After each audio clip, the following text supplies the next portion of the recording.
Là, on est bien. Il faut faire le clap. Vas-y, je te laisse faire le clap. Bon, monsieur Julian, comment tu vas? Ça va très très bien. Merci, merci de me recevoir. Ça fait grave plaisir. Bah écoute, avec plaisir. Ça fait, je pense, au moins 2 à 3 mois qu'on parle du podcast. C'est vrai. Ça y est, enfin, on se retrouve. À un moment donné, il faut déclencher. À un moment donné, il faut envoyer. C'est vrai, t'as pas mal bougé ces derniers temps. Ouais. Donc pour les gens qui ne te connaissent pas déjà, est-ce que tu peux te présenter succinctement, s'il te plaît?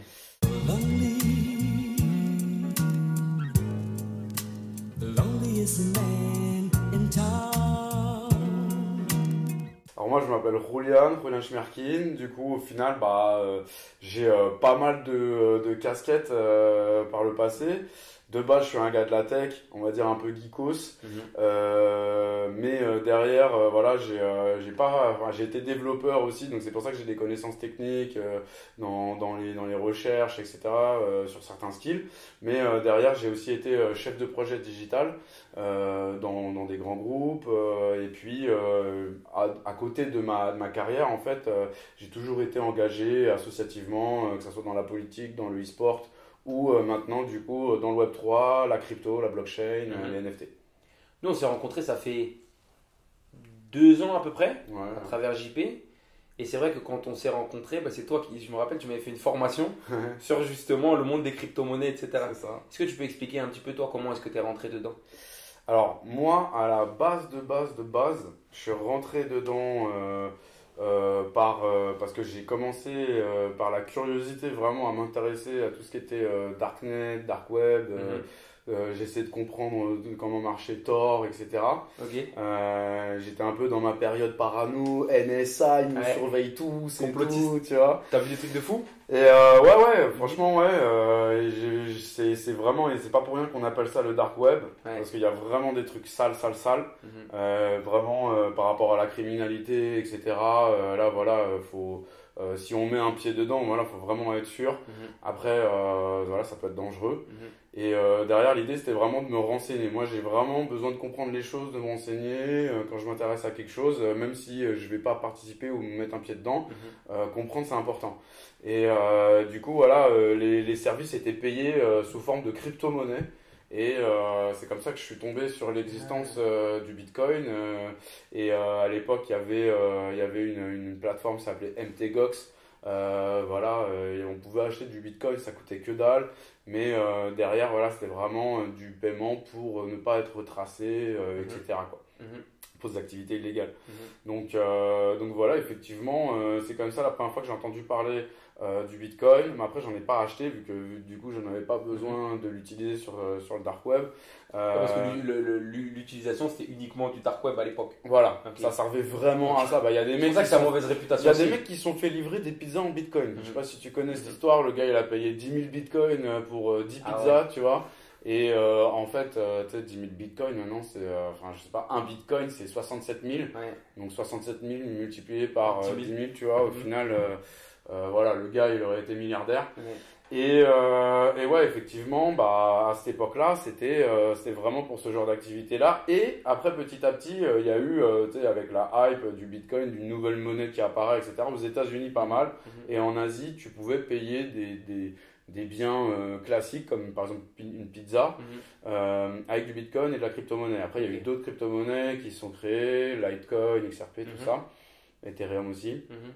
Et du coup, moi j'en ai acheté en 2017 la première fois. C'était du Bitcoin du coup.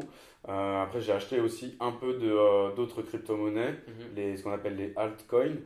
Et voilà, effectivement, c'est comme ça que j'ai commencé à en acheter. Après j'en ai racheté, je me suis intéressé. Et en 2020, j'ai vraiment commencé à mettre le pied dans la DeFi, qui est la finance décentralisée. Donc en fait, c'est des opérations autonomes avec ce qu'on appelle un portefeuille non custodial. Un wallet en anglais. Et du coup, en fait, ça veut dire qu'il n'y a aucun tiers de confiance entre toi, ton argent et les opérations qui vont être effectuées. Donc, en fait, il n'y a pas de banque, quoi.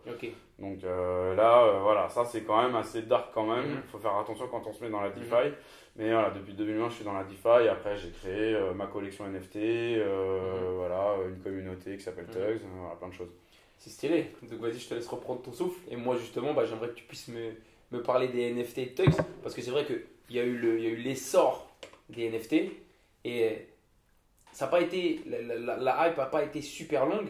Beaucoup de gens se sont dit qu'on pourrait en faire un truc de ouf. Et toi, justement, bah, tu as fait partie de ceux qui se sont dit, bah, tiens, je vais créer mon propre NFT. Est-ce que tu peux parler un petit peu de ça, justement? Bah ouais, carrément. Écoute, il y a eu une hype. Mhm. Cette hype, elle était sur le coup de 2021. Mhm. Et effectivement, avec la blockchain qui s'appelle Solana. Donc ça, c'est un gros écosystème. En gros, il y a Bitcoin, Ethereum et Solana. Solana, c'est 3. Solana numéro 3. Alors moi c'est vrai que je me suis intéressé, j'ai acheté le coin, donc leur crypto-monnaie Solana du sol. J'en ai acheté à l'époque parce que je voulais diversifier mes investissements en crypto-monnaie, je cherchais des nouvelles crypto-monnaies pour faire des gros pourcentages. Okay. Et parce qu'en souvent les altcoins, les autres crypto-monnaies que Bitcoin et Ethereum, souvent, après ça surperforme. Donc quand il y a Bitcoin, ça suit les tracés et ça surperforme. Voilà, mettons Bitcoin il va prendre, je sais pas moi, 4%, Ethereum il va prendre 7%, et il y a les autres crypto-monnaies vont prendre 10, 15, 20, 40, tu vois. Et à chaque fois c'est des cycles haussiers et baissiers, et du coup bah voilà, Solana quand c'est haussier, bah ça surperforme Bitcoin et Ethereum. Et moi je suis tombé dessus. Alors ça c'est une petite anecdote sympa, parce que ma cousine en Argentine, moi je suis d'origine argentine, ma cousine en Argentine elle s'appelle Solana. Okay. Et donc en fait c'est comme ça que j'ai acheté de la crypto Solana la toute première fois, tu vois. Et en fait j'en ai acheté, et après je me suis, moi tu sais, quand j'achète une crypto-monnaie, enfin là c'est valable pour vraiment des altcoins, des crypto-monnaies, mais pas pour les mêmes coins, on va en parler peut-être après. Mais pour tout ce qui est crypto-monnaie avec des gros market cap, etc., il y a toujours une fondamentale derrière. Donc souvent c'est un coin qui correspond à une blockchain elle-même, ou alors c'est des protocoles, voilà. Il y a quelque chose. Il y a quelque chose, de solide. tu vois. Donc moi ce qu'on appelle je digue, tu vois, c'est creuser en anglais, tu vois. Donc je creuse, je regarde, je cherche des infos, etc. Et je me renseigne, et c'est comme ça en fait qu'en me renseignant sur Solana, le token que je voulais acheter, j'ai dit waouh, j'ai découvert un nouveau monde, tu vois. C'est quoi ce délire, tu vois. C'est quoi cet écosystème où il y a déjà plein de trucs, plein de builders, des développeurs, des applications, des machins, des protocoles et tout, tu vois. Et en fait, moi quand j'ai parlé sur Solana, c'était pas du tout numéro 3, tu vois. Là c'est numéro 3 à l'heure actuelle, parce qu'ils ont fait le taf, tu vois.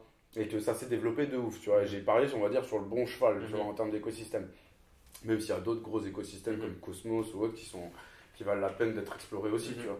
Mais donc voilà, donc c'est Solana, tu vois. Et après il y a eu la hype sur Solana, du coup il y a eu la hype des NFT. C'est particulièrement cette blockchain là qui a porté la hype des NFT. Parce que bon, si tu vas sur Ethereum, en fait, pour acheter un NFT, c'est des, voilà, c'est ça. Donc toi tu parles de fees, tu vois, mais il faut que les gens ils comprennent. Fee, en fait, c'est le mot anglais pour dire transaction, enfin pour dire taxe, pardon. Et sur chaque transaction, il y a ce qu'on appelle des fees. Du coup, voilà, effectivement, sur Ethereum, c'est beaucoup plus élevé que sur Solana. Solana a, je pense, réussi à se positionner aussi numéro 3 parce que c'est l'une des blockchains les moins chères en termes de frais de transaction. Et c'est pour ça que du coup on peut acheter plein de NFT, les revendre. Du coup, ils ont un volume de fou, et c'est là-dessus qu'ils prennent de l'argent. Exactement. Okay. Et alors Solana, l'entreprise qui est derrière ça, enfin c'est pas une entreprise, c'est une fondation. C'est vraiment une fondation. Et en fait ils font pas d'oseille vraiment. C'est-à-dire que les frais sur les transactions, ils vont pas direct dans la poche de la fondation Solana. Voilà. C'est en fait les frais de transaction, ils sont là pour sécuriser la blockchain aussi. Tu vois, donc derrière, c'est tout un système. Je vais pas rentrer dans les détails, mais voilà, on a besoin de sécuriser le réseau, et puis les frais de transaction pour le fonctionnement, tu vois, on fait partie de tout ça. Mais derrière, effectivement, Solana, ça a drainé beaucoup avec les NFT. Il y a plein de collections qui sont créées sur NFT, sur Solana. Donc c'était la hype des NFT à cette époque-là. Maintenant, c'est la hype des meme coins, tu vois, parce que les NFT. C'est un moment qu'il y a la hype des meme coins, ça s'est calmé les NFT. J'avoue que je sais pas si on retrouvera. Quand c'est arrivé, c'était terrible.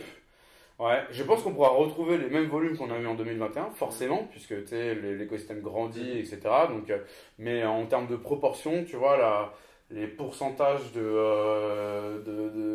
croissance qu'il y a eu en très peu de temps, ça, je pense pas qu'on pourra retrouver ça à nouveau.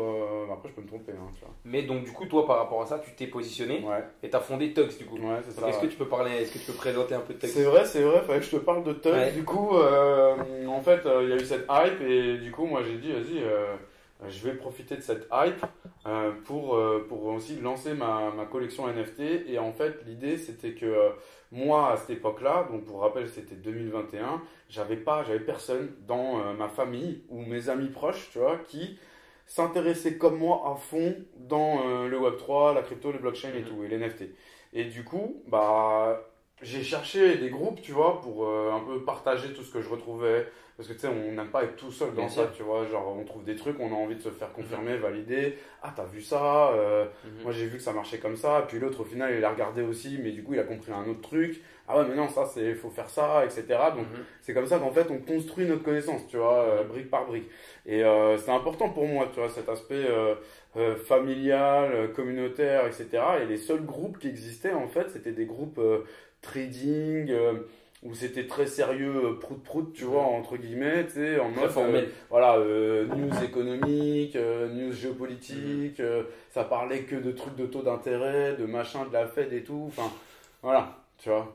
Moi, j'avais pas cet aspect convivial que je voulais, tu vois. Donc, j'ai créé cette famille, tu vois, Tugs, qui est rassemblée autour de cette collection NFT. Et au-delà de juste être une famille, la collection NFT, j'aurais très bien pu faire une communauté sans collection NFT, tu vois. Mais là, en l'occurrence, les NFT, ils apportent des avantages, un peu comme une carte de membre. En gros, c'est un peu pour matérialiser la carte de membre. Et derrière, par exemple, nous, on a des avantages essentiellement à Paris en physique ou dans le monde avec de la commande en ligne. Et du coup, tu peux par exemple commander un burger au Goku Asian Canteen, qui est vers République, là, au Berkampf. Et donc, tu commandes le burger qui a gagné la Coupe de France des burgers en 2017, les amis. 2017, champion de France. Et du coup, ce burger, tu le commandes, tu montes notre NFT et tu as un burger offert. Donc, tu as un avantage, tu vois. Il y a par exemple les artistes, les rappeurs, etc. Ils peuvent aller dans un de nos studios partenaires. Et du coup, enregistrer, voilà, ils montent leur tugs, et ils réservent, enfin c'est à la réservation, tu vois, ils donnent le mot-clé, tu vois, le mot de passe. Et derrière, tu as t'as 1 heure qui est offerte sur 3 heures de réservation studio, tu as du CBD, tu as du streetwear, tu as des applications, il y a des services aussi, tu vois, si tu veux lancer ton projet et que par exemple, je sais pas moi, tu as besoin d'un logo, tu as besoin d'un site web, une landing page, tu vois, ou des en-têtes de courrier ou des prints, tu vois, bah ça, on a un des partenaires qui te fait le taf, il te vend normalement 7 jours de prestations design, tu vois, 1 000 euros les 7 jours. Donc un logo, c'est une demi-journée, une journée, etc. Donc tu as un package et ça, par exemple, tu vas le payer 800 euros avec notre NFT. Donc c'est des avantages comme ça, tu vois. Tu peux lancer tes projets, bénéficier de trucs sur des produits que tu consommes, etc. Donc nous, ça, c'est la grosse particularité du NFT. C'est ça, c'est les avantages, les bénéfices, tu vois. Et derrière, après, il y aura des trucs sur le gaming, il y a des trucs sur notre serveur Discord. Donc le fait d'avoir le NFT, tu viens t'authentifier sur le Discord, il vérifie, paf, tu as accès à toute une section en plus. Donc là, il y a des infos alpha, tu vois, ce qu'on appelle des infos alpha, c'est des infos que tu vas avoir avant tout le monde, avant la masse, tu vois. Du coup, ça permet de rentrer dans des projets que tu penses qui vont marcher et qui sont ressentis pour bien marcher. Plus tôt que les autres. Du coup, quand les autres arrivent pour acheter, et ben, toi, tu vas pouvoir vendre plus cher. Toi, tu es déjà positionné. Voilà, c'est ça, tu vois, typiquement. Et ou bénéficier des avantages du projet avant les autres, etc. Quoi. Il y a plein de choses. Hein. Et donc voilà, ça permet d'être de pouvoir spéculer et faire un peu d'argent sur des bons calls. On appelle ça des calls, tu vois. C'est le gars, il lance une info, tu vois, et toi, tu décides de le suivre ou de pas le suivre, tu vois. En gros, c'est ça. Ok. Donc ouais, en fait, avec Tugs, tu as construit ton propre écosystème à toi, avec des codes qui te ressemblent. Et c'est quoi la vision que toi, tu as pour Tugs? Bah là, justement, on a enclenché une vision. Nous, on veut, pour Tux, tu vois, on veut accélérer l'adoption de masse. Okay. Alors, on veut aider les gens à comprendre la technologie, le Web3, la blockchain, les cryptos, etc. L'IA aussi. Et du coup, nous, en fait, on est là comme accompagnateur, tu vois, D'accord. pour t'aider à comprendre les choses, pour être guidé, découvrir des nouvelles choses qui ont déjà, on va dire, été, tu sais, on appelle ça la curation, tu Ok. vois. Donc au final, tu vas profiter d'informations déjà triées sur le volet, etc. Mhm. Donc ça, c'est important quand tu te mets dans un nouveau monde que tu connais pas, tu vois, pour pas faire de fausses routes. Nous, on est là pour se protéger entre nous aussi des arnaques, Mhm. des scams, des trucs comme ça. On te Parce dit qu'il y en a comment. énormément. Il y en a énormément, Mhm. tu vois. C'est comme, en fait, c'est comparable à Internet. Mhm. Internet, quand ça a été lancé, il y a plein de sites web qui ont Mhm. pop comme ça, tu vois. Et il y avait plein de trucs d'arnaque à la carte bleue. Tu Mhm. mettais ton numéro de CB, tu te Mhm. faisais pirater ta carte bleue, Mhm. tu vois. Et il y a eu plein derrière de data de CB volés Mhm. qui étaient revendus, etc. Donc c'est comme tout, tu vois. En Mhm. fait, c'est pas juste la crypto Ok. et le Web3, tu vois, qui sont comme ça. C'est à chaque fois qu'il y a un nouveau marché, une technologique, tu as toujours sur la courbe d'adoption, tu as plein d'arnaques, des Mhm. hacks, etc. Tu vois. Mhm. Donc nous, on aide aussi les membres de notre communauté à savoir apprendre comment se protéger, tu vois, Mhm. et pas faire de boulettes, parce qu'en fait, vu que là, on est dans un monde de finances décentralisées, il n'y a plus de Mhm. banques. Ok. Il Faut n'y a me plus dire, attention. d'organisme de contrôle. C'est-à-dire que, ouais, si tu envoies du Bitcoin ou du Solana à la mauvaise adresse, ou que sur le copier-coller, tu oublies une lettre de caractère, Mhm. ça peut vraiment te faire perdre l'oseille, quoi. Mhm. Donc C'est-à-dire toi, en fait, que, tu fais toute une éducation. voilà, Mhm. tu pourras pas réclamer l'oseille Mhm. à je sais pas qui, tu vois, c'est pas les banques, il n'y a plus de banques là, tu vois. Mhm. C'est là où aussi, tu vois, faut faire attention, il faut apprendre à rééduquer les gens, Mhm. parce que les gens, ils sont habitués à ce que la banque Bien elle sûr. gère tout, nanana. Si jamais je me gourre sur un IBAN, que je fais un virement, un mauvais virement, bah, je peux appeler et ils récupèrent, nanana, tu vois. Les Mhm. banques, elles communiquent entre elles. Mhm. Là, il n'y a pas ça. Là, c'est mort. T'envoies un wallet, c'est pas le bon wallet, bah, faut juste prier qu'il y ait une bonté d'âme en face pour que le gars, il te renvoie l'oseille, mais Mhm. ça arrive pas, tu vois, Mhm. ça. Enfin, c'est rare, tu vois, quand Mhm. ça arrive. Mhm. Donc ouais, effectivement, faut faire attention. Et je sais plus pourquoi j'étais venu. Ah bon, on parlait de Tugs, on parlait de la vision Ouais, que toi tu avais pour Tugs. c'est ça. Pour se protéger, en fait, bah, ça vient de là, en fait, Tugs.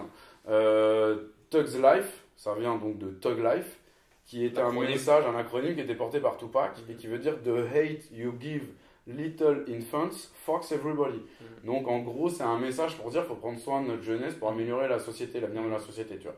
Voilà, c'est sur ce même esprit-là, tu vois. Mhm. En gros, tous les gens qui sont nouveaux, tu sais, les petits genoux de la Dans cet crypto, univers-là. voilà, dans cet univers, ils peuvent venir avec nous rejoindre notre famille, tu vois, et avoir accès à plein d'infos et être accompagnés, et, voilà. Ok. Et pouvoir grandir de manière safe dans ce monde, tu vois. Mhm. Ouais, c'est stylé. Et donc, tu as fondé Tugs, du coup, c'était il y a 3 ans à peu près. Voilà, c'était il y a 3 ans, et après, c'est vrai que tu parlais de vision, et nous, on veut accompagner des gens dans l'adoption de masse, et on veut le faire, qu'ils le fassent en s'amusant. Ok. Là, le but vraiment, moi, quand j'ai créé Tugs, je t'ai dit, il y avait trop de groupes trop sérieux. Mhm. Nous, chez Tugs, on casse des barres. Mhm. On s'amuse, il n'y a pas de filtre, Mhm. on est naturel, on est comme chez nous. Mhm.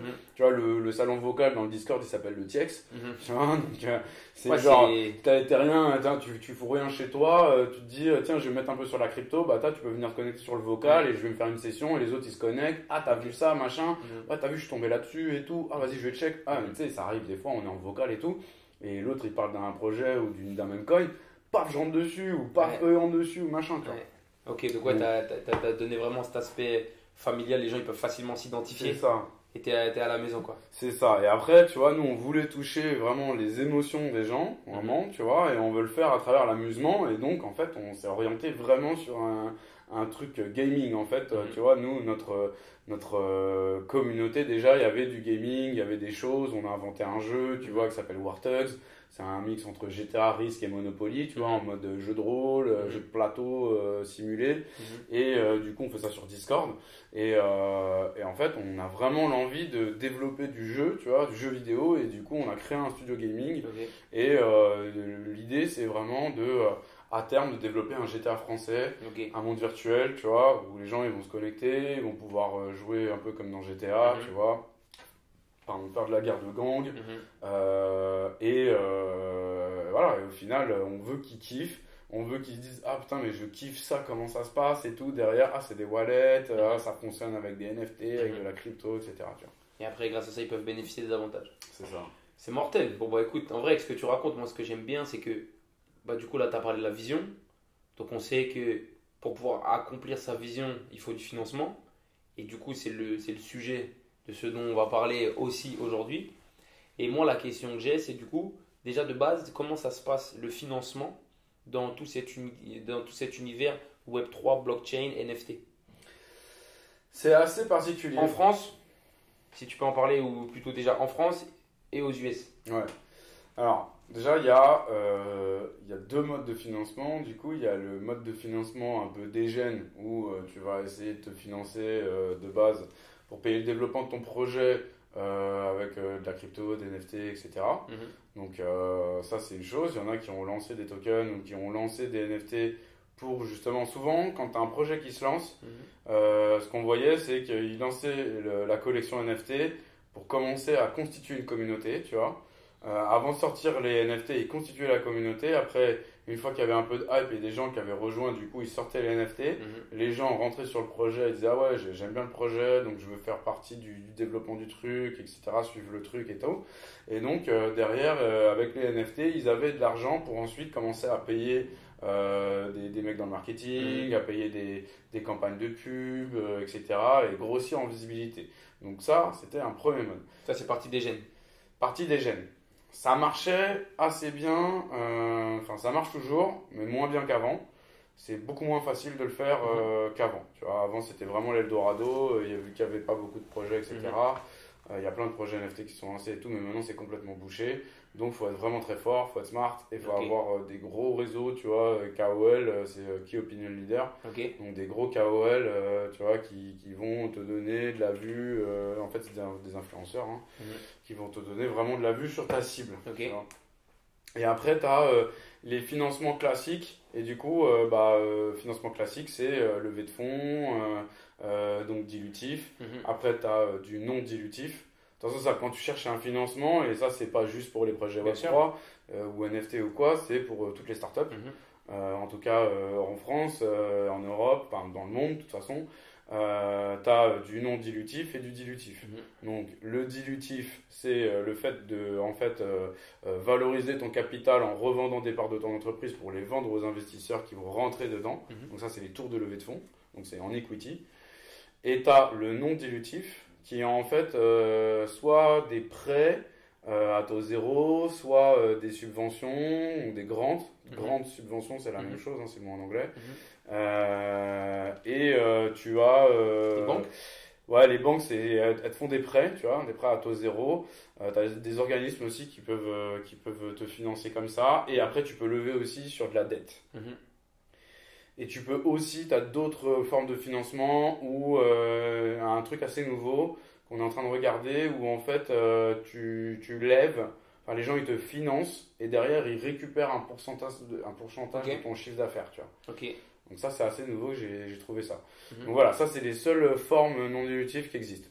Donc après, le problème c'est que même si tu veux lever en equity, ça va être très long, très difficile. Voilà, il faut connaître des investisseurs, des business angels, après il faut aller séduire les VC, les Ventures Capital, etc. C'est un parcours du combattant, quoi. Ok, bon bah c'est mortel. Du coup toi, donc ta Tug ça fait 3 ans à peu près, donc forcément tu recherches du financement ou tu as reçu du financement. Toi c'est quoi dans tout cet univers-là les principaux obstacles que tu vois dans justement le fait d'aller chercher des financements dans tout ce qui va être blockchain Web3? Alors, peut-être on pourra en reparler à la fin, mais pour ce qui est du non dilutif, déjà, il y a des critères en fait. Enfin, pour tout ce qui est subvention, par exemple, tu peux pas être subventionné comme ça, il lâche pas l'oseille comme ça, voilà, c'est pas la fête. Donc, faut prouver pas mal de choses. Faut avoir des budgets de dépenses. Derrière, quand ils te réalisent l'argent, il faut que tu puisses prouver que l'argent que tu as utilisé, c'était dans la dépense que tu avais fait valoriser, etc. etc. Je vais plus parler, du coup, on pourra revenir sur le non dilutif et les aides qu'il y a à la fin, mais je vais plus parler là, du coup, de tout ce qui est dilutif, donc les levées de fonds. Ça, de toute façon, quand tu lances une startup, que ce soit Web3 ou pas, tu vas être obligé de lever des fonds si le produit que tu développes, il peut pas commencer à générer du chiffre d'affaires tout de suite. Bien sûr. Tu vois. Et là, tu auras deux types de levée de fonds. Tu as la première levée de fonds qui va être pour la production, pour réaliser ton produit et un MVP. Et tu as la levée de fonds qui va te permettre de scale up. Tu vois. Donc, du coup, effectivement, moi, je vais vous parler là vraiment de la levée de fonds pour se lancer, pour créer le produit. Parce que nous, on est dans du gaming, par exemple. Je vais parler de Tugs. Donc, le studio gaming Tugs Labs, qui a été fondé en novembre 2023. Là, ça va faire 1 an. Et tu vois, le temps de tout mettre en place et tout, et on pensait qu'on allait pouvoir lancer une levée de fonds tout de suite, et en fait, c'est pas aussi facile que ça.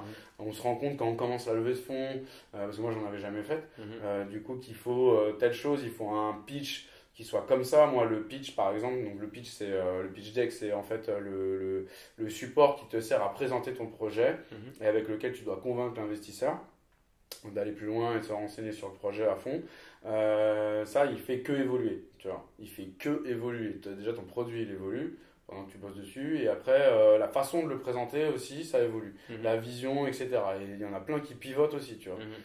Donc, du coup, ouais, c'est important de bien maîtriser son pitch, son produit, etc. Ça, c'est la première chose que j'ai comme ressenti par rapport après à avoir m'être mangé des murs et tout, quoi. Moi, j'ai par exemple eu, tu vois, l'ancien DG de Atari France, tu vois, Gros steak. Gros steak, tu vois, Frédéric Chenet, tu vois, à qui je lui ai pitché un peu le projet et tout. Et en fait, t'as beau avoir un projet, tu vois, qui est beau. Nous, en plus, tu sais, genre, la plupart des gens, ils sont assez ouf.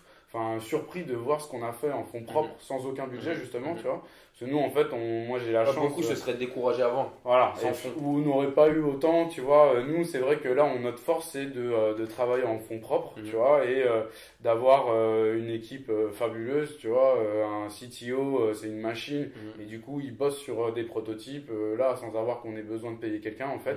On a des modélisateurs 3D qui nous ont aidés aussi, tu vois. Donc, on a déjà une petite équipe dans le studio, mais qui fonctionne de manière bénévole, quoi, tu vois, quelque part, en fonds propres.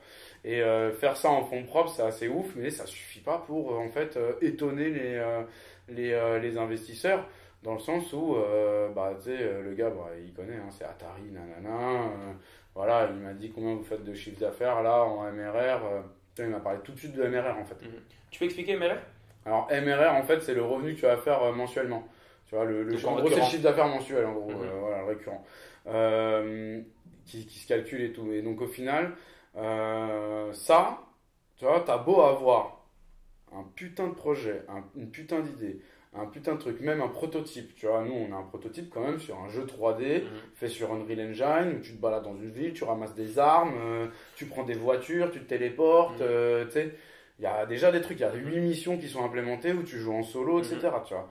Et ça, c'est un prototype, c'est pas le MVP. Tu vois. MVP, en fait, nous, notre jeu, il va être multiplayer, tu vois, massivement multiplayer, avec d'autres mécanismes et tout, bah, on les a pas encore implémentés. Tu vois.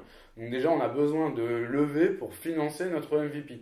Tu vois. Donc ça, c'est assez dur, tu vois, dans le sens où nous, on est allé chercher le plus dur, tu vois, on est ambitieux de ouf, tu vois. Et mais ça, c'est vraiment notre gros projet de fond. Et en attendant, du coup, on va sortir des petits jeux. On a compris que, du coup, on n'arriverait pas à lever des fonds juste sur le papier, juste sur une idée. En tout cas, pas en France et en Europe. Voilà. Ça, c'est la différence avec la France, l'Europe et le reste du monde. C'est que en France et en Europe, ils vont absolument te demander de l'attraction, des users, des metrics, des KPIs. Ils sont beaucoup plus frileux. Voilà. Ouais. En fait, ils sont frileux de ouf, tu vois. Et les mecs, ils vont pas prendre de risques. Alors que les mecs s'appellent capital risque quand même, tu vois ce que je veux dire. C'est là toute l'ironie du sort, c'est qu'en Europe, ils n'ont pas compris ce que c'était, tu vois. Ils n'ont pas compris ce que c'est de prendre du risque, tu vois. C'est sur une idée, en fait. Alors que ça, tu vois, tu le retrouves aux États-Unis, tu le retrouves en Asie. Et c'est pour ça que justement, là, je vais partir en Asie. Je vais partir 5 semaines et c'est vrai que c'est pour voir comment ça se passe là-bas. Mhm. Voir, bah là, c'est la Thailand Blockchain Week Summit Mhm. et la DevCon. Donc, c'est deux gros événements majeurs sur la blockchain, la crypto, Mhm. etc., le Web3. Et j'espère trouver des investisseurs là-bas. Mhm. Je pense qu'il y a quand même pas mal d'oseille là-bas, tu vois, à aller chercher. Bien sûr. Et j'y vais pas que pour trouver des investisseurs, j'y vais aussi pour trouver des partenaires et pénétrer le marché. Mhm. Tu vois, dans le sens où nous, on a un jeu mobile. Et ben, s'il suffit juste de le traduire en thaïlandais pour ensuite avoir tu vois, des boîtes avec qui on fait des partenariats, qui Mhm. poussent notre jeu et que les gens jouent à notre jeu et qui viennent de Thaïlande, let's go, tu vois. Ouais. Et donc derrière, après, voilà, c'est assez dur en Europe, tu vois. Et tu vois, les États-Unis, c'est comme, enfin, c'est surtout l'Asie, je pense, c'est comme les États-Unis. Ouais. Mais les États-Unis, par contre, eux, ils y vont, tu vois. En fait, eux, tu peux convaincre un investisseur juste sur un pitch comme Sur ça. une idée. Le gars, il a de l'oseille, il dit, ouais, putain, lui, je l'aime bien, il a l'air chaud, l'idée, elle est bien, ils s'y sont bien pris, etc. Let's go. Mhm. Tu vois, je vais le soutenir pour qu'il arrive à commencer à faire du chiffre. Mhm. Et peut-être qu'au final, il va juste un peu investir, voir si justement l'attraction arrive, tu Et vois. s'il y a de l'attraction, Et là, s'il il y a de arrose. l'attraction, il continue, tu vois. Voilà. Et ça, c'est le problème en Europe et en France, tu vois. C'est que les mecs, ils sont là, les mains dans les poches. Ils disent, oh, ouais, ok, toi, tu cherches ça. Bah, vas-y, bah, montre-moi que tu vas attirer du monde d'abord, tu vois. Mais mec, si j'attire du monde, j'ai plus besoin de toi après. Tu vois ce que je veux dire? Et moi, j'ai envie de leur répondre ça, tu vois, à tous les VC français, européens. Mhm. Je dis, mais les mecs, vous considérez, vous vous dites être risque capital, tu vois. Ventures capital, c'est ça, VC. Et derrière, en fait, tu prends zéro risque. Mhm. Tu vois? Tu sais, genre, à un moment donné, les gars, ils sont là, oui, tu comprends, moi, si je mets mon argent, nanana, bah ouais, mais mec, les Américains, ils mettent leur oseille, ils ont pas de, tu vois, ils ont pas de chiffres. Mhm. Et en fait, ils sont beaucoup plus gamblers, les Américains. Ouais, c'est ce que j'allais te demander, c'est un état d'esprit en vrai. Parce qu'on le retrouve, comme tu le disais tout à l'heure, que ce soit sur la blockchain ou que ce soit de toute façon même dans des startups classiques, Ouais. c'est l'aspect risque. Et on le retrouve même chez nos banquiers maintenant, tu vois. Moi, j'ai déjà fait des demandes de financement où le banquier me demandait 100% de garantie. C'est-à-dire que la même somme que je demandais, il me la demandait sur un compte bloqué Ouais. au cas où. Ouais. Tu vois ce que je veux dire? Donc, non, je comprends ce que tu dis. Et du coup, par rapport à ça, donc toi, en fait, la stratégie que tu as adoptée, parce que là, tu me disais que tu étais à Barcelone il y a un mois à peu près, Ouais. c'est de te dire au final, bon, je vais aller voir directement ce qui se passe à l'étranger. Ouais. Mhm. Ouais, carrément. En tout cas, pour le dilutif Mhm. et chercher l'equity, ouais, parce que en fait, là, on a lancé notre Family and Friends, Ok. tu vois, qui est notre toute première levée de fonds en mode privé. Mhm. Et du coup, donc voilà, hein, ce que je veux dire, c'est pas un conseil en investissement du tout. Mais effectivement, on a lancé notre levée de fonds privée pour proposer aux gens de la communauté de Tux, donc ceux qui sont dans notre commu, qui ont acheté nos NFT, etc., s'ils veulent mettre en equity, tu vois, pas en crypto, quoi. Mhm. Donc on leur a proposé, moi je commence à chercher des business angels à droite, à gauche, etc. Mhm. Et effectivement, on se rend compte quand même qu'on est un peu limité. Mhm. Et l'idée quand même, c'est de valoriser. Alors là, le plan, c'est de trouver sur un petit bout des parts de la boîte. Tu vois, là, en l'occurrence, on se projette sur 5% des parts de la boîte. Derrière, X personnes qui vont mettre de l'argent, ça va valoriser la boîte. Tu vois. Et ça nous permettra d'aborder une autre levée de fonds, un autre tour de levée de fonds qu'on appelle Précide. Et du coup, là, au moins, on aura la boîte qui sera valorisée. Et on pourra toucher des BA plus importants ou des VC qui vont pouvoir là répondre aux besoins, sachant que la boîte sera déjà valorisée. Et le problème en fait en Europe et en France, c'est que même là, même si on a déjà fait un premier tour de levée de fonds, valoriser, je sais pas moi, la boîte à un demi-million d'euros par exemple, ça ne sera pas forcément suffisant. D'accord. Ça marche bien avec les Américains. Ok. Tu vois. Les Quand tu dis Américains, t'arrives. Quand tu dis c'est pas forcément suffisant, c'est-à-dire? Bah, c'est-à-dire qu'ils vont quand même te demander de D'accord. l'attraction. Ils veulent Et plus des de, KPIs. plus Tu vois. de trucs qui Ouais. les Ils rassurent. vont me dire c'est bien, t'as réussi à lever de l'oseille, mais bon bah vas-y, bah serre-toi-en en fait, serre-en-toi, pardon, j'ai bugué, pour en fait apporter de l'attraction, des KPIs, et là on va te donner de l'oseille, tu vois. Ok. Et donc tu disais alors que les quinries? Et les quinries, là par contre, déjà t'as levé, t'as valorisé et que l'idée leur plaît, c'est bon, ils foncent, Ok. tu vois. Et c'est pour ça, je suis pas encore allé aux États-Unis, tu vois. Tu devais en plus, t'es à la Barcelone à la Ouais, base. ouais, je devais aller à Cincinnati pour le Forbes Under 30 Summit. Mhm. Et où j'étais invité du coup, et effectivement j'y suis pas allé. Par contre, il y a mon blaze qui va sortir. Ok. Je vais avoir mon blaze avec Tugs Labs qui sera Stylé. sur une liste qui sera publiée sur Forbes, sur le magazine Forbes. Stylé. Et donc ça, c'est assez cool. Et ouais, et malheureusement, j'ai pas pu aller. J'espère pouvoir y aller l'année prochaine. Mhm.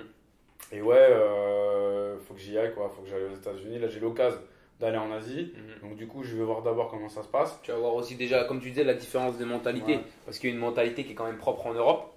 Donc c'est vrai que ça va te permettre de voir un petit peu ce qui se passe chez des gens qui arrivent à prendre plus de risques.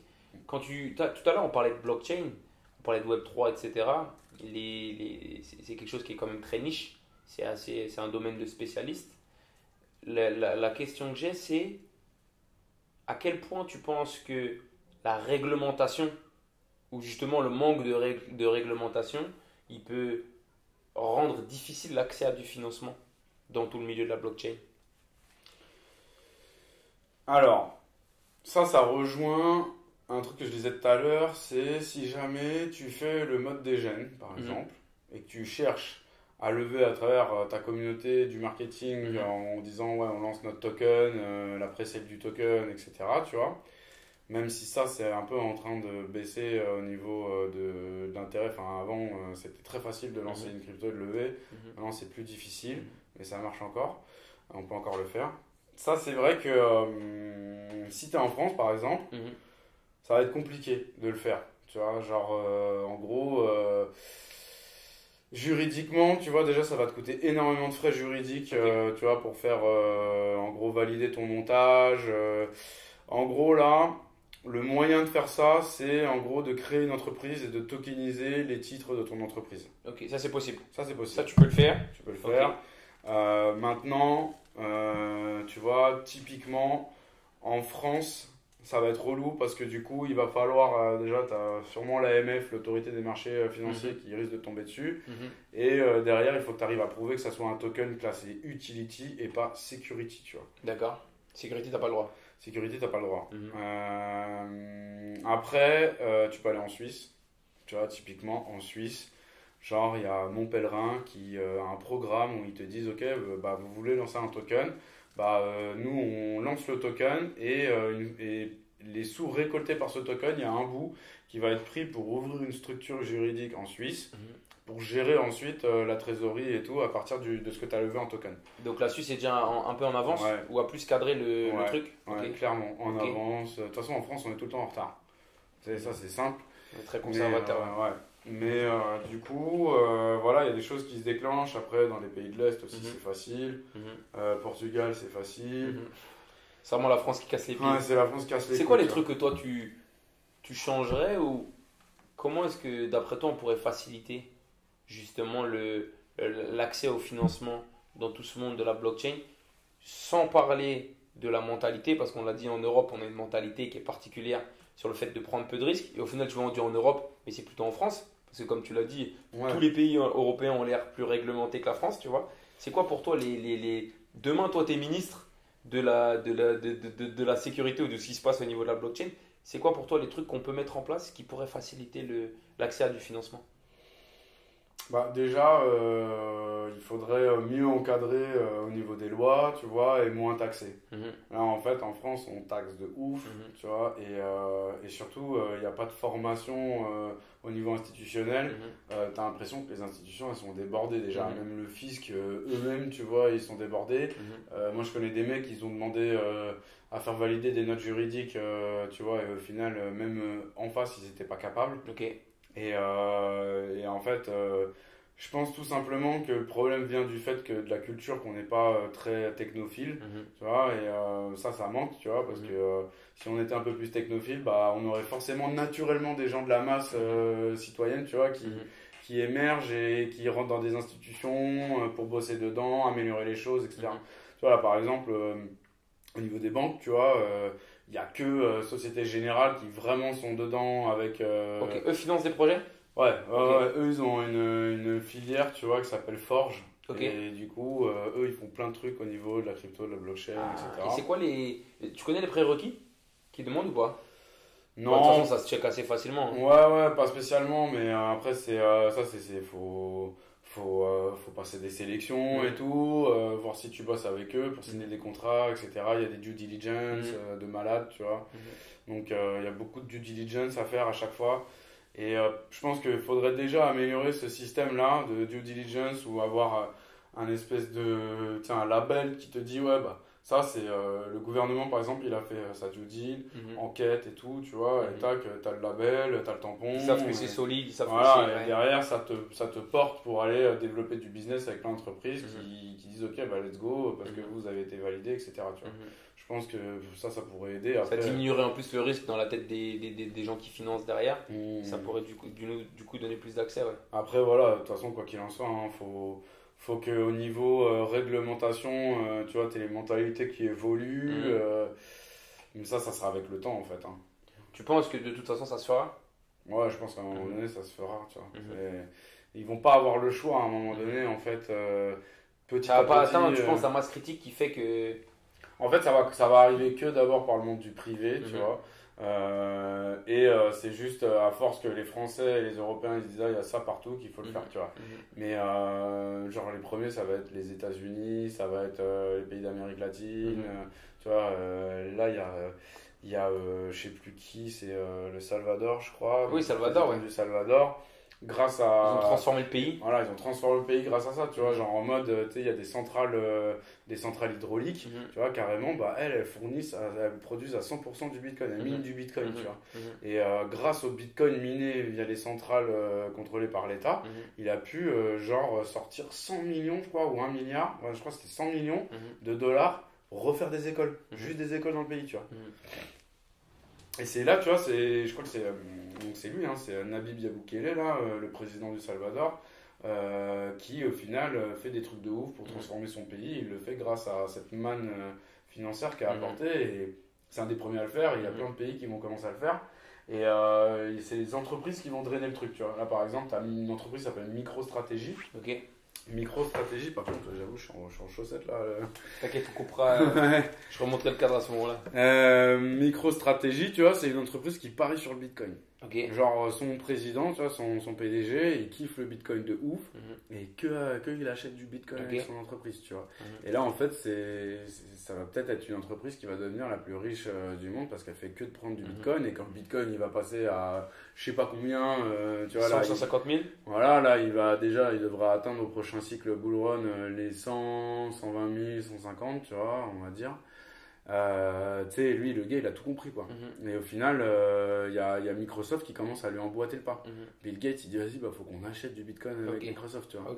Donc là, quand t'as Microsoft qui commence à dire ça, c'est qu'à un moment donné, tu vois, t'as la révolution, elle est bien lancée, tu vois. Et en fait, ça va faire petit à petit. Les banques, elles vont être obligées. Il y a des banques qui vont commencer à dire. Parce que j'ai l'impression que en 2021, avec toute l'expansion qu'il y a eu avec les NFT et la lumière qui a été mise sur les cryptos, justement, j'avais l'impression qu'il y avait plein de banques qui étaient en train d'emboîter le pas et ça a été des projets qui ont été avortés, ça?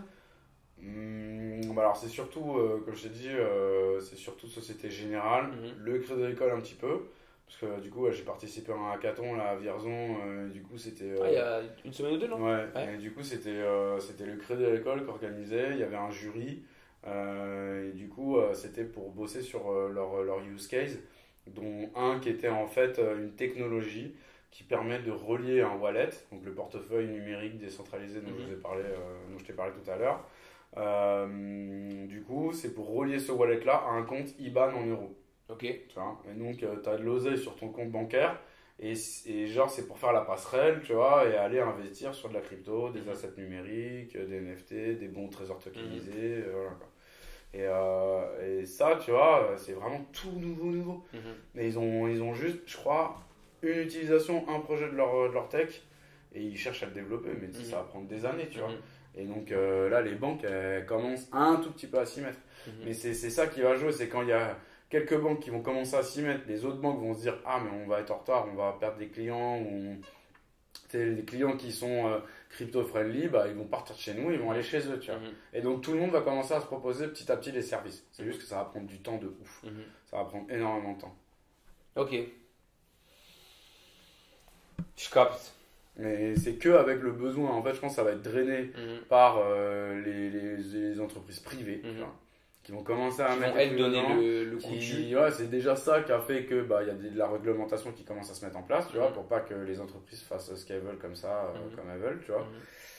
Et surtout parce qu'après, à un moment donné, les États, ils vont voir que de toute façon, ils peuvent pas aller contre cette révolution technologique. Parce que c'est trop avancé. Voilà, tu vois, et que c'est déjà en place, et que ça y est, ça arrive, tu vois, c'est comme Internet. Ils n'ont pas pu stopper Internet, tu vois. Enfin, voilà, ils l'ont réglementé comme ils pouvaient. Voilà, tu ne pourras pas stopper la blockchain et la crypto, tu vois.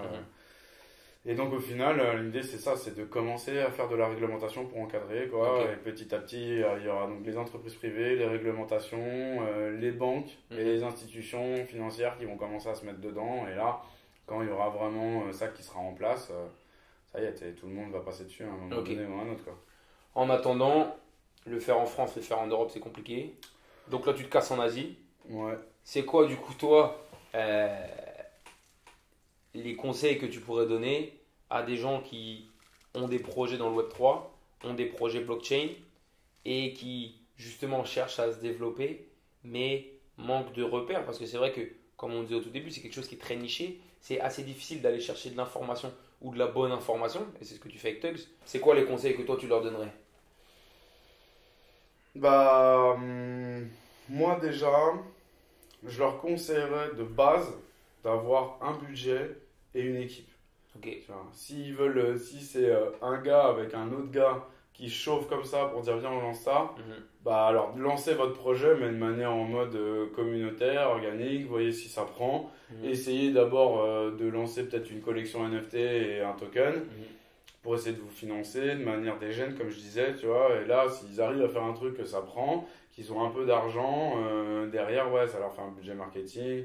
Et il faut après ça dépend si c'est services, produits, etc. Il faut qu'ils commencent déjà à générer, je pense, un tout petit peu de début de chiffre d'affaires. Dès qu'il y a du chiffre d'affaires qui arrive, paf, ils montent la structure, clac, clac. Ils peuvent très bien, en attendant, avoir un statut d'auto-entrepreneur, tu vois, c'est pas un problème, ils sont pas obligés de monter la boîte tout de suite. Et quand il y a besoin vraiment il y a du chiffre d'affaires qui est généré, il faut l'encaisser, machin, là tu montes ta boîte. Et parce que quand tu montes ta boîte, derrière, il faut déjà dépenser de l'argent. Bien sûr. Tu vois, il faut au moins 1000 balles, 1000-2000 balles à claquer, tu vois, pour monter ta boîte. Donc, moi, mon conseil, c'est vraiment, avant de vous lancer à créer une boîte, etc., faites déjà un minimum de chiffre d'affaires. Moi, en fait, le problème en France, c'est que, et moi, le premier, je voulais faire ça, tu vois, c'est qu'en fait, on veut tout faire, on est hyper réglementé, donc on veut tout faire carré, dans les clous, etc. Mais en fait, la vérité, c'est que si tu fais ça, tu vas te cramer des forces déjà, tu vois. Et malheureusement, on est dans un système comme ça où si tu veux respecter à la lettre les trucs carrés, tu vas te bouffer. Tu peux pas t'en sortir en France. Tu vois, alors très difficilement, tu vois. Tu vas te mettre des bâtons dans les roues. C'est ça, en fait, en France, on met des bâtons dans les roues des entrepreneurs, tu vois, clairement. Et derrière, en fait, moi je pense que faut quand même lancer des choses, tu vois, et tu sais, enfin, je veux dire, si tu commences à faire, je sais pas moi, un chiffre d'affaires de 200 balles par mois, ça va, y a rien, tu vois ce que je veux dire, c'est pas ça qui va te remonter. Voilà, tu vois ce que je veux dire. Donc, en fait, faut être assez smart, il faut lancer les trucs, et si ça prend bien, là tu fais ce qu'il faut, tu vois. Parce que sinon, si tu fais ce qu'il faut d'abord pour essayer de lancer le truc, et que ça tu vas cramer de la force, comme voilà, tu as dit. de la force et surtout de l'oseille. Donc ça, c'est le conseil que je donnerais, c'est de lancer votre concept, essayer de lancer avoir la preuve que ça fonctionne. Voilà, ayez de l'attraction. Je fais comme les VC, tu vois, au final. Mais malheureusement, c'est ça. C'est que si vous voulez essayer de lever avec la France ou l'Europe, eh ben, vous êtes obligé d'abord d'avoir des gens qui s'inscrivent à votre truc. Si vous faites un SaaS, par exemple, donc service à service. Tu vois, commencez à faire des abonnements, machin, nanana. Au pire des cas, vous avez ouvert votre statut auto-entrepreneur, vous pouvez le facturer avec, tu vois, et voilà. Et derrière, si vous voyez que ça prend bien, que votre travail de marketing organique ou autre, ou même si vous avez eu un petit billet, tu vois, ou sur du référencement, du SEO et autres, ça commence à marcher, à drainer des gens qui viennent sur votre plateforme, l'utiliser, payer des trucs et tout, là, ouais, là, tu lances les trucs. Mais sinon c'est compliqué. En vrai, c'est comme dans un business physique, en vrai. Ah ouais, tu fais ton MVP, tu fais en sorte de générer de l'attraction avec ça. Et après, tu vas rechercher des, après, En tu vas fait, rechercher des financements. faut pas croire parce que tu es dans le Web3, la crypto, la blockchain ou les NFT, qu'il faut que ce soit différent. Hein. Ça sera exactement pareil. Tu vas devoir monter une startup et derrière attirer du monde, Créer de une équipe, l'attraction, faire un gros marketing. voilà, faire un gros marketing, recruter, etc. Quoi. Donc c'est exactement pareil. Hein, tu vois. Stylé. Bon, il nous reste 5 minutes. Mm. Est-ce que toi, tu aurais quelque chose que tu veux rajouter, quelque chose dont on n'a pas parlé, dont tu aimerais parler, une question que tu veux me poser? Est-ce que tu penses à quelque chose? Bah ouais, il y a, bah déjà je voulais revenir sur les financements non dilutifs, du coup dans les subventions et les grants. Ça c'est ce qu'il faut jouer je pense, Ouais. tu vois. Nous c'est ce qu'on commence à faire, on va aller voir les fondations, parce que nous en fait avec Tugs on a développé un plugin sur Unreal Engine, le moteur 3D des jeux vidéo, qui permet aux développeurs de jeux vidéo d'intégrer de la blockchain, de la crypto et tout dans leurs jeux. Et donc ça, on va le mettre en avant auprès des fondations blockchain, tu vois, pour leur dire, regardez, grâce à notre plugin, en fait, il y a votre blockchain qui est utilisée et qui pourra être utilisée dans un marché porteur comme le gaming. Tu vois. Et donc, on va tenter ça, tu vois, on va essayer de récupérer un peu de grants pour commencer à se développer et tout, et pour commencer à embaucher des gens et surtout préparer la grosse levée de fonds. Et tu sais, cette grosse levée de fonds où on va devoir aller toucher des VC, etc., bah, faut payer quelqu'un pour faire de l'outreach. Des CRM, etc., du temps, quelqu'un qui va pouvoir le faire aussi avec toi, parce que sinon je vais faire que ça et je peux pas gérer. Enfin, voilà, en gros, pour aller chercher encore plus de sous, ça va nous coûter des sous. Tu vois. Donc, on compte sur les grants, les subventions, etc. Et en France, tu as French Tech qui donne 20 000 balles. Tu me disais tout à l'heure, ouais. French Tech, il donne 20 000 balles, mais il te donne 20 000 balles que si tu es incubé chez un des incubateurs de leur liste. Et ces incubateurs, dans 95% des cas, ouais, faut soit dépenser de l'argent, soit leur donner de l'equity de ta boîte. Déjà, donc c'est pas ouf. Et pour la région parisienne, enfin pour l'Île-de-France, du coup, tu as une subvention qui s'appelle InnovUp et qui te donne 30 000, mais il faut avoir 15 000 en fonds propres sur ta boîte déjà, tu vois, que tu touches pas. Donc là, pour l'instant, on a ni l'un ni l'autre, hein, tu vois, mais l'idée, c'est ça, c'est d'essayer de récupérer du fonds propre avec la Family and Friends pour ensuite augmenter, pour recevoir les 30 000. Et après, à partir de là, on va pouvoir préparer la levée de fonds mi-2025 et essayer de là vraiment toucher du lourd. Et on verra, tu vois, on essaye différentes formes de financement. Après, tu as le financement crowdfunding aussi qui peut aider. Là, on regarde une autre forme de financement, comme je t'ai dit, avec le chiffre d'affaires et tout. Tu redonnes, les gens ils investissent et tu les payes sur ton chiffre d'affaires. Et ça, c'est pas mal, tu vois, parce que les mecs, tu vois, ce concept-là, c'est We Do Good, ça s'appelle, je crois. D'accord. We Do Good, et du coup, ouais, c'est une start-up qui propose aux gens qui sont inscrits sur la plateforme, ils proposent des projets. Si les gens y croient en le projet, tu vois, du coup, ils investissent. Ils disent, ok, ça c'est. Moi, je sens que là, si on les aide, ils vont pouvoir générer du chiffre d'affaires et après, ils reprennent des pourcentages sur le chiffre d'affaires. Stylé. Ça, c'est pas mal, ça, tu vois. Et après, ouais, il y a d'autres modes, la dette aussi, donc ça c'est encore autre chose. Mais voilà, au final, il y a quand même des choses à faire. Et je sens quand même que c'est bloqué en France, tu vois, en termes de que ça soit des grants, les subventions, tout ça. Là, les grants, je vais les chercher voilà, dans des fondations étrangères. Là, je pars en Asie pour essayer justement de trouver du grant, des business angels qui vont mettre en equity, etc. Et bah, après, ouais, la prochaine étape, 2025, ce sera peut-être d'aller aux États-Unis, tu vois. Et là, tu pourras préparer ta levée de fonds et tu auras eu des. Ouais. Énervé.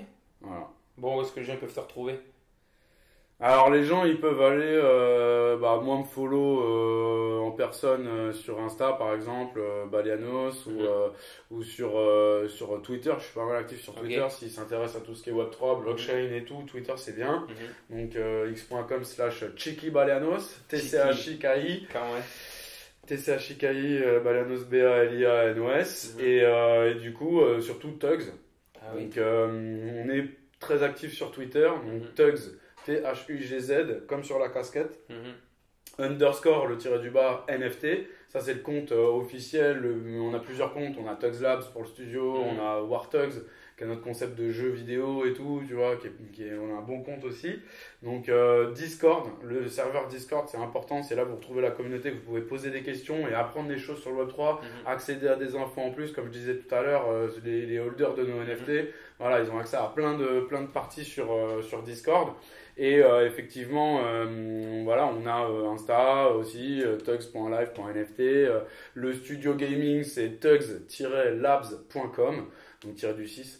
Et voilà, au final, vous pouvez nous retrouver. Dès que vous tapez THUGZ, vous nous retrouvez. On l'a ici.